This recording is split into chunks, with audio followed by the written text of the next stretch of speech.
Hello, thank you so much mga team abroad, team Pilipinas, team seniors, team bahay. Magandang araw sa inyong lahat. Hello! So ito, pag-usapan natin si Alden. So i-congratulate po natin siya dahil nanalo na naman siya ulit ng Box Office King. Phenomenal Box Office King. Siyempre, Philippine movies, di ba? Siya ang number 1. So, sa Guillermo Awards. So, nachismis pa doon dahil talagang pinakita. Pero friend naman sila ay si Barbie Fortiza. Nagyapusan sila ni Alden. Tapos parang inangat pa pagyapos, inangat pa niyang ganun. Sus, nachismis naman na sana daw sila na lang. Kasi wala na ngang boyfriend si di ba? Si Barbie, tapos si Alden single. Hay nako. Ito lang sa akin mga palangga. Sa akin naman Alam nyo, kung maalaala nyo, si Alden at saka si Barbie ay talagang friends sila. 'Di ba? Umakyat sila ng mundo kasama si Barbie. Tapos yung isa pa, sino ba 'yun na wala na diyan sa sa GMA, yung isang friend na babae ni Bia ba 'yun? Bia. Parang mahina na yung kanyang career, 'di ba, sa ngayon. Magkasama yan sila pero hindi pa ata kasi parang hindi sila masyadong friend ni Bia at saka ni ni Barbie. Bia Binini, di ba? Tapos parang hindi sila friend, close sila ni Bia at saka si Barbie. Parang si Bia at si Alden, yun ang close, tapos si Barbie at saka si Alden close din. So ayun na nga mga palangga, chinismis na naman. So mayroon na naman na sana yun sa mga yung nagko-comments, sana sila na lang. Sana sila na lang dahil puro naman sila single. Alam ko, maalaala nyo, nung noon na hindi pa pinaghiwalay ang Aldab, nagpunta sila ng di ba, ng Baguio. Si Alden at si Maine ang guest noon, tapos si Barbie Fortiza ang nag-host. Tapos may question and answer doon. Mga palangga, before ata yun ipapalabas yung teleserye nila, yung Destined to be Yours ba yun? Yung teleserye nila ni Alden at saka ni Maine, di ba? Kumanta silang dalawa doon sa Baguio, sa Pinang Binga Festival ba yun? Maalaala nyo? Basta yun, yung float na, ang ganda ng float na yun, na ang masyadong parang mamahali na. Ang ganda ng decoration, kung maalaala nyo.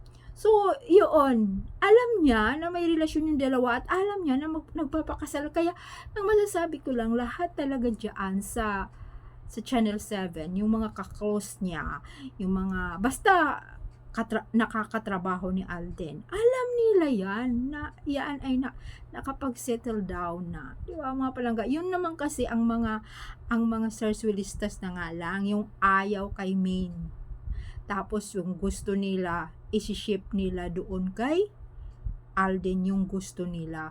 Alam nyo, ito lang masasabi ko, fans lang naman tayo, hindi pwede natin ipupush din sila na ayaw naman nila. Para bang, di ba, parents ka, tapos yung mahal ng anak mo ay ayaw mo dahil siyempre ayaw mo. Kung halimbawa may kaya kayo, yung napangasawa ay yung gusto ng anak mo katamtaman lang yung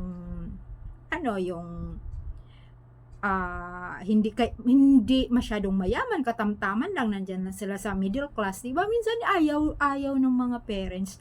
Alam nyo, yung iba kasi pinaglalaban dahil hindi naman din yun ang ikinakasama mo, yung bang hindi yung halimbawa yung anak mo at nanay hindi naman kayo magsasama, yung gusto, di ba? Ganun naman talaga. At yung iba pinaglalaban talaga na ang mahal nila, yun ang kakasamahin nila sa bang buhay.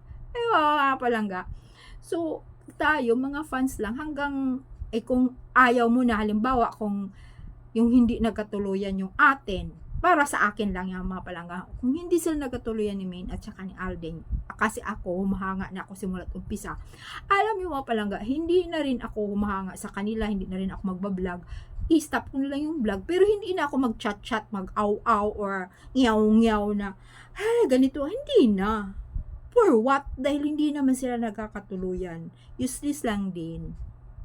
Di ba mga palangga? Dahil fans lang tayo, hanggang doon lang din tayo. Hindi na tayo yung, alam naman natin na may asawa, isi-shape pa. Yun lang ang masasabi ko na, alam ni Barbie lahat na, yung mga, ano na lang nila, yung mga jokes na lang nila, pag magkasama sila, kung anong mga, alam nila. Dahil marami pa yung sinasabi na nakakatawa na sila nagjo-joke-jokes sila ni Barbie at saka si Alden. Yun naman yung mga fans na naririnig nila, so siniship na naman nila kaagad. Bakit pa kasi nila siniship? Alam naman nila. Minsan kasi may mga fans na pag, katotohanan na masasaktan din tayo, di ba? Na yung ano natin, yung gusto natin na hindi nila susundin. Pansin nga lang naman din tayo, wala tayong magagawa. Kahit nga nanay niya or tatay niya, kung yung hindi niya mahal, di ba? Tapos yun ang gusto ng mga nanay at tatay, na yung gusto nila yun ang papangasawa. Hindi kasi hindi naman tayo mga Muslim. Katoliko tayo. Yung sa Muslim pwede, irereto ka.